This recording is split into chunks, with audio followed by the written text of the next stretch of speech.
Hello, कैसे हैं आप सभी। आई होप आप सभी बहुत अच्छे होंगे। मैं आप सभी का एक बार फिर से स्वागत करता हूं आपके YouTube channel basics of Dheeraj sir पे।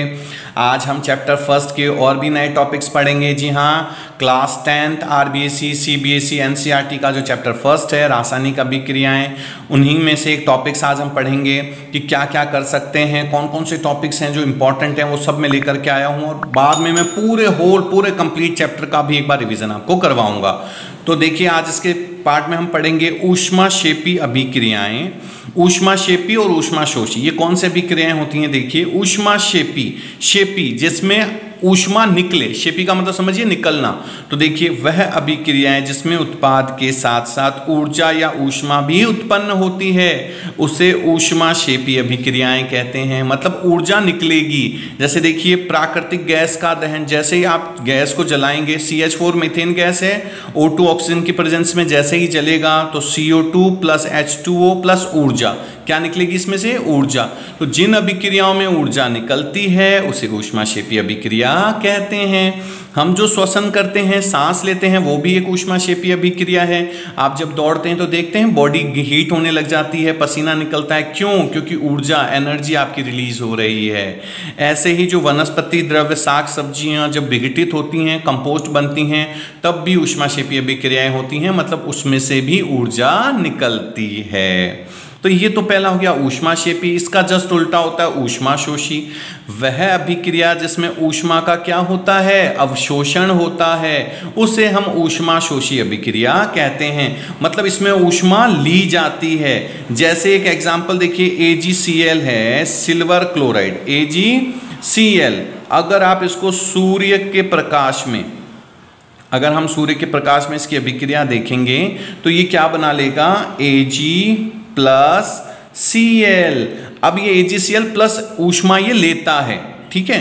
तो ये आपको ध्यान रखना है। जैसे ये AgCl, यहाँ पर Ag, अच्छा इसकी बैलेंसिंग 2 होती है AgCl2 की, तो ये Ag और किस में टूट गया, Ag प्लस Cl2 में ऊष्मा लेगा।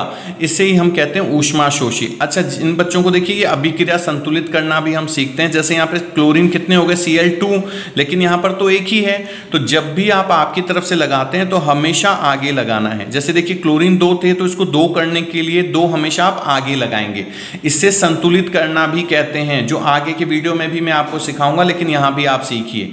क्लोरीन 2 थे तो जब मैं मेरी तरफ से, जब भी आप लगाएंगे तो हमेशा आगे लगाएंगे, ध्यान रखिएगा। तो जैसे आपने 2 लगाया तो क्लोरीन तो 2 हो गया, लेकिन ये सिल्वर जो है Ag, ये भी तो 2 हो गए।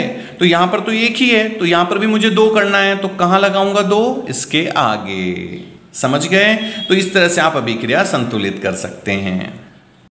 अगला टॉपिक देखिए, इसी में जो अगला टॉपिक है वो क्या है, इस chapter number first class 10th का, ये बहुत इंपॉर्टेंट है साइंस में, चाहे वो एनसीईआरटी है, चाहे वो आरबीएसई, चाहे सीबीएसई हो।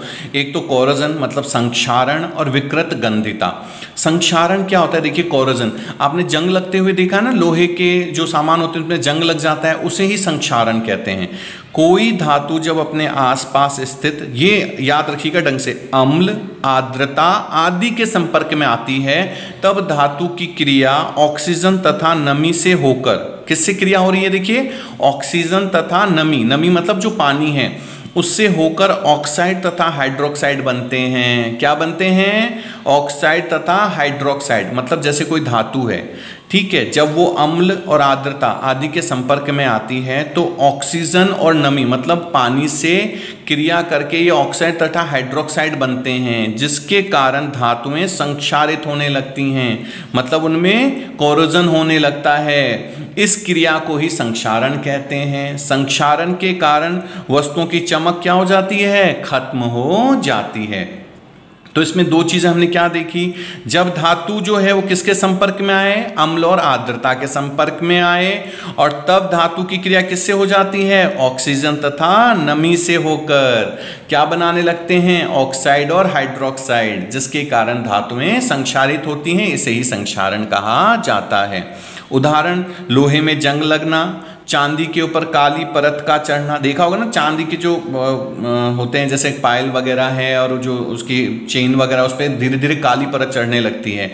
वैसे ही तांबे के ऊपर हरे रंग की परत का चढ़ना आदि इस संक्षारण के उदाहरण हैं, एग्जाम्पल्स हैं। अगला आता है विकृत गंधिता। विकृत गंधिता क्या होती है? आपने खाने की चीजें देखी होंगी, हम लोग रखते हैं घरों में, सुबह उनमें बदबू आ जाती है ना, उसे विकृत गंधिता कहते हैं, मतलब खराब हो जाना, खाने की चीजों का खराब हो जाना। वसा तथा तेल युक्त खाद्य पदार्थों को लंबे समय तक रखने पर उनका ऑक्सीकरण, मतलब उपचयन, ऑक्सीकरण समझते हैं, मतलब ऑक्सीजन का जुड़ना, ऑक्सीजन के उपस्थिति में जो विक्रिया होती है, होने से उनका स्वाद बिगड़ जाता है तथा उनमें बदबू आने लगती है। आप इसको लिख सकते हैं, तथा उनमें क्या आने लग जाती है?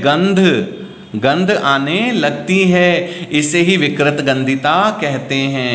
विकृत गंधिता से बचने के लिए हमें क्या करना चाहिए? या तो हमें पदार्थों को किसमें?